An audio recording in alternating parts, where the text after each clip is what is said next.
दुनिया के कई सारे शहर अपनी कुछ खास विशेषताओं के लिए, सांस्कृतिक विरासत, साहित्यिक विरासत इनके लिए जाने जाते हैं। इसी प्रकार से भारत में एक नीला शहर, लेकिन अब इस नीले शहर के अस्तित्व पर बड़ा खतरा मंडरा रहा है। क्या है ये नीला शहर? क्या इसका कॉन्सेप्ट है? विदेश के कौन से शहर से इसकी तुलना करी जाती है और इसके अस्तित्व पर सवाल क्यों खड़ा हो गया है? डिटेल से एक इनसाइड स्टोरी को जानने की हम कोशिश करेंगे। बड़ा शानदार वीडियो होने वाला है। इसमें हम देखेंगे कि भारत की साहित्यिक और भारत की सांस्कृतिक धरोहर के लिए कितना ज्यादा जरूरी है। एक स्टोरी के तौर पर हम इसको जानने की कोशिश करेंगे।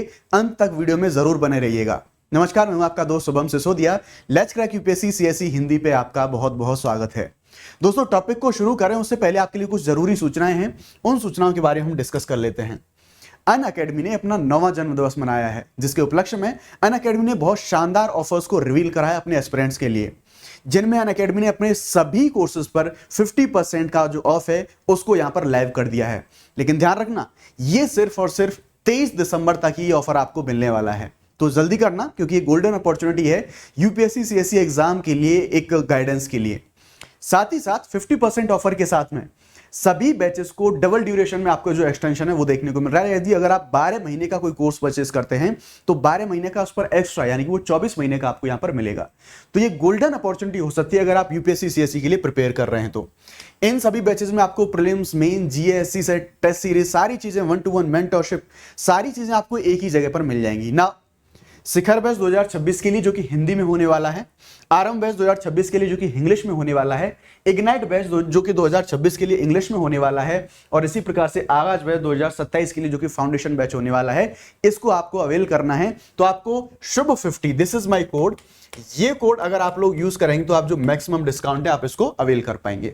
इसी प्रकार से अगर ऑप्शनल के बारे में हम बात करें तो history, geography, anthropology, PSIR, sociology, इन सभी कोर्सेज पर भी आप जो अभी जो डिस्काउंट चल रहा है इसको आप लोग अवेल कर सकते हैं ना। शुरुआत करते हैं हम ब्लू शहर, यानी कि जो ब्लू सिटी, जो नीला शहर के बारे में हम बातचीत कर रहे हैं। यह है हमारा भारत का जो ब्लू सिटी, यानी कि जोधपुर नाम का जो शहर है राजस्थान में। आप जानते हैं बहुत ज्यादा पर्यटन आता है। इसका पूरा इतिहास मैं आपको बताऊंगा कि किस तरह से इसको ब्लू सिटी के तौर पर जाना जाने लगा, क्या समस्या है, क्यों यह शहर गायब होता जा रहा है। ब्लू सिटी के नाम से मशहूर राजस्थान का जोधपुर शहर, तो जोधपुर को हम यहां पर ब्लू सिटी के नाम से जान रहे हैं। भारत के पर्यटकों को अपनी तरफ खींचता रहा है। आप जानते हैं राजस्थान में बहुत जबरदस्त तरीके का जो टूरिज्म है वो हमें देखने को मिलता है। जोधपुर में जो ब्रह्मपुरी का इलाका है, जोधपुर में जो सर्टेन, अगर हम बात करें, एक जो ब्रह्मपुरी का जो इलाका है, इसी इलाके में एक प्रसिद्ध मेहरानगढ़ किला है। इसके साय में ये जो ब्लू सिटी है यहाँ पर देखने को आपको मिलेगा। मेहरानगढ़ किला, खूबसूरती आप इसकी यहां पर देख सकते हैं। इन्हीं सारी चीजों को देखने के लिए, इन्हीं खूबसूरतियों को देखने के लिए जो अंग्रेज हैं या फिर जो विदेशी लोग हैं वो यहां पर आते हैं। आप इस किले के अगर यहां बराबर में देखेंगे तो आपको नीला शहर, अगर आप हो सकता है जो लाइटिंग में आप कलर को ना देख पा रहे हो, लेकिन ये शहर पूरा आपको नीला देखने को मिलता है, यानी कि सारे के सारे घर यहाँ के आपको नीले देखने को मिलेंगे ना। थोड़ी सी इसके शहर के जो इतिहास है उस पर हम नजर डालने की कोशिश करें। 1459 में राजपूत राजा, जो कि राठौर वंश से हम संबंध देखने को मिलता है, राजा राव जोधा, इन्होंने मेहरानगढ़ नाम के एक बड़े किले के पास में एक मजबूत चारदीवारी वाला शहर बनाया था, और इन्हीं राजा के नाम पर इसका नाम जोधपुर शहर पड़ा था। तो इसका एक जो इतिहास है, इसका जो ओरिजिन है वो हमें यहां से देखने को मिलता है। ब्रह्मपुरी, जिसका संस्कृत में मतलब होता है ब्राह्मणों का शहर, जैसा आप जानते हैं इसका अर्थ होगा ब्राह्मणों का शहर। और ये जो पूरा शहर बसाया गया था, ब्रह्मपुरी का मतलब ये था, कथित रूप से उस टाइम पर जो उच्च जातियां होती थी वो अन्य लोगों से अपने आप को अलग समझती थी, तो उनकी जो धार्मिक और जो सांस्कृतिक परंपरा थी उसके हिसाब से नीले रंग को महत्व देते हुए उन्होंने उस टाइम के सभी घरों को नीला बनाया था। तो हम देखेंगे इनका निर्माण कथित जो ऊंची जाति वाले परिवार होते थे वो एक बस्ती के रूप में किया गया था। यहां रहने वाले जो ब्राह्मण लोग थे हिंदू जाति व्यवस्था में अपनी विशिष्ट सामाजिक, सांस्कृतिक और धर्म निष्ठा के प्रति उन्होंने इस नीले रंग को अपनाया था। ये नीले रंग के अपनाने का या फिर जो पैटर्न है ब्लू सिटी का, ऐसी बात नहीं, यहां पर स्पेशल है। ये हमें विश्व के अन्य हिस्सों में भी देखने को मिलेगा। जैसे इसका जो कंपैरिजन है, कंपैरिजन करते हैं मोरक्को का शेफचोएन शहर। मोरक्को के अंदर भी एक ऐसा ही ब्लू सिटी पाया जाता है जिसे शेफचोएन के नाम से जानते हैं। दरअसल यहां पर जो यहूदी समुदाय है वो भी नीले रंग को पवित्र मानता है। वहां पर भी आपको ऐसे शहर देखने को मिल जाएंगे। आप यहां पर इमेज ये देख सकते हैं, ये मोरक्को का शेफचोएन शहर है। वहां भी ऐसे नीले रंग की बिल्डिंग्स, नीले रंग के पूरे घर देखने को मिलेंगे। ये भी इस रंग को नीला मानते हैं और इसी की कॉपी यहां पर हमें भारत में जोधपुर में देखने को मिलती है। ये खुद की पहचान, जो ब्रह्मपुरी में जो ब्राह्मण लोग रहते थे, ये अपनी पहचान उसी तरह अलग बताते थे जैसे मोरक्को के सेफशो के जो यहूदी लोग थे, जो 15वीं शताब्दी में स्पेन का कानूनी जांच से भागते समय मदीना नामक शहर के पुराने हिस्से में जाके बस गए थे। तो इनका इतिहास हमें इस तरह से देखने को मिलता है। जोधपुर अगर ऐतिहासिक रूप से देखें तो मारवाड़ की राजधानी रहा है, यह बात किसी से छुपी नहीं है, हिस्ट्री में हम सब जानते हैं। मारवाड़ का शाब्दिक मतलब क्या होता है? यह मृत्यु का क्षेत्र। और इसका जो शाब्दिक मतलब है ये यहां से इंगित कर रहा है कि यहां पर जो टेम्परेचर है, यहां पर जो तापमान है वो बहुत ज्यादा पाया जाता है, रेगिस्तान में हम लोग जानते हैं ना। इसका संबंध है नीले रंग का संबंध है, क्योंकि ये इसलिए हम डिस्कस कर रहे हैं, तो नीले रंग का संबंध है यहां से। ये इस क्षेत्र की शुष्क और कठोर जलवायु है, इसको संकेत देता है, क्योंकि यहां पर तापमान बहुत ज्यादा पाया जाता है। जोधपुर को हम सन सिटी के नाम से भी जानते हैं, क्योंकि यहां पर साल भर ज्यादातर टाइम पर धूप बनी रहती है। अब ये जो तापमान यहां का ज्यादा है, इस तापमान का और नीले रंग का क्या संबंध है, उसके जो इंसाइट है उसको भी हम जान लेते हैं। दरअसल ये जो नीला रंग होता है, इसको चूना पत्थर प्लास्टर के साथ मिलाकर जो नीला रंग है इसको अंदर से ठंडा रखने में मदद मिलती है। यानी कि चूना पत्थर प्लास्टर के साथ जब नीले रंग को पेंट करा जाता है घरों पे, तो कंपैरिजन में उस टाइम पर ये जो घरों को ठंडा करने में मदद रखता था। जैसे बाहरी जो तापमान है उसकी अपेक्षा में अंदर का तापमान कम रहता था, बिकॉज ऑफ नीले रंग को चूना पत्थर के प्लास्टर के साथ वहां पर इस्तेमाल करा जाता था।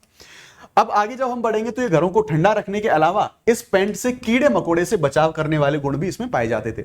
जैसा कि हम जानते हैं घरों पर जब पेंट करा जाता है तो दीवारों पर जब भी जो भी कीड़े मकोड़े जो कीटाणु लग जाते हैं वो सब नष्ट हो जाते थे इसी से, क्योंकि इसमें जो प्राकृतिक नील को चमकीले नीले कॉपर सल्फेट के साथ में मिलाया जाता था।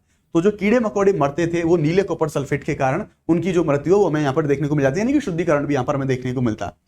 ऐतिहासिक रूप से देखें तो आसानी से उपलब्ध होने की वजह से ब्रह्मपुरी के लोगों के लिए पेंट का बेहतर विकल्प था, यानी कि जो घरों को रंगने के लिए।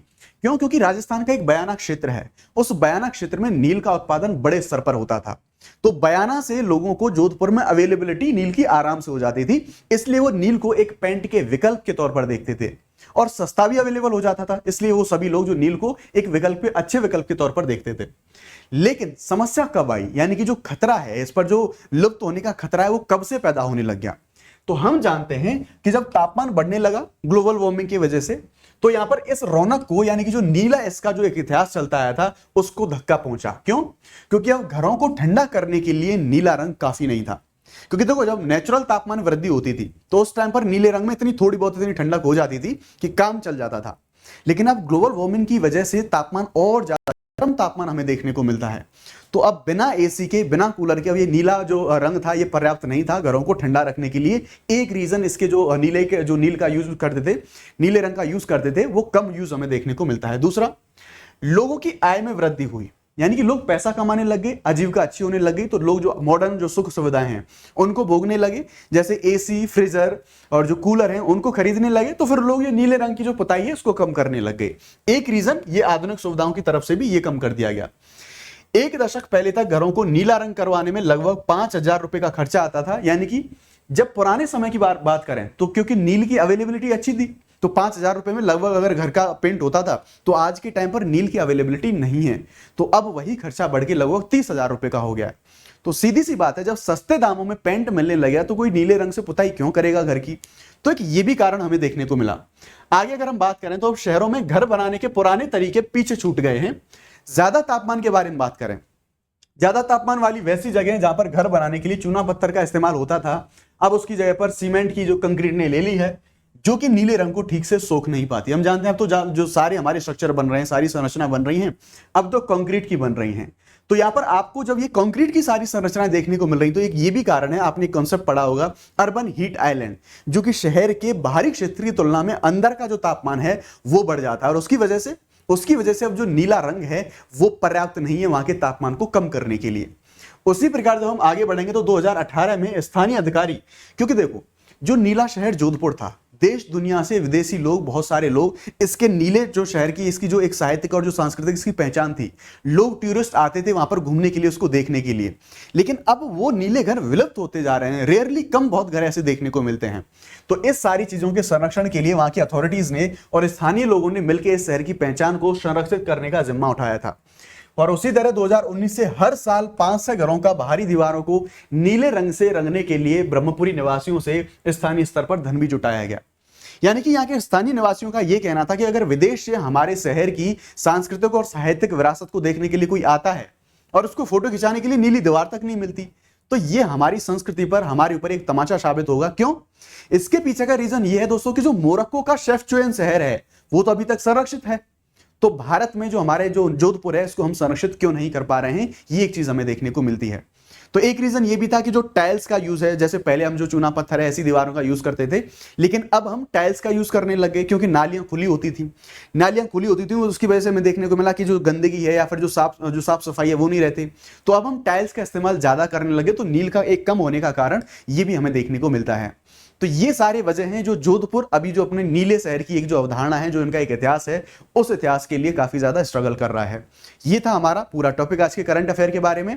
ना अगर आप सिविल सर्विस की प्रिपेयर कर रहे हैं तो आपको पता है कि द हिंदू न्यूज़पेपर एनालिसिस आपके लिए बहुत ज्यादा जरूरी होता है, क्योंकि हिंदी मीडियम और इंग्लिश मीडियम में एक जो बड़ा गैप क्रिएट करता है द हिंदू न्यूज़पेपर एनालिसिस। इसी गैप को फिल करने के लिए सुबह 9 बजे इसी चैनल पर मेरे द्वारा द हिंदू न्यूज़पेपर का एनालिसिस किया जाता है।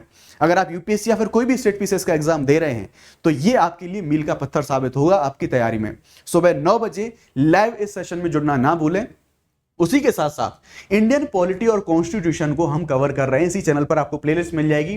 द हिंदू के साथ साथ जो पॉलिटी का जो आपका सेक्शन है इसको भी प्रिपेयर करने के लिए चैनल के साथ हमारे साथ जुड़ना ना भूलें, और जरूर से जरूर सभी जो लाइव सेशंस हैं उनमें जरूर आ पाएं। अब इससे रिलेटेड एक क्वेश्चन का आप आंसर जो है आपको कमेंट में देना है। शहरी ऊष्मादीप यानी कि जो अर्बन हीट आइलैंड का जो कॉन्सेप्ट बता रहा था, इसको कम करने के लिए निम्न में से कौन सा उपाय सबसे ज्यादा प्रभावी है? ऑप्शन नंबर ए अधिक कंक्रीट निर्माण, दूसरा अधिक पेड़ लगाना, हरित क्षेत्र विकसित करना, बड़ी संख्या में वाहन चलाना, खनिज तेल का अधिक उपयोग करना। तो इसका जो कमेंट में आंसर है वो आप लोगों को देना है। अगर वीडियो आपको अच्छा लगा है, इंफॉर्मेटिव लगा है, इंटरेस्टिंग लगा है तो प्लीज वीडियो को लाइक जरूर करें और कमेंट सेक्शन में क्वेश्चन का आंसर करना ना भूलें। Thank you very much, let's crack it.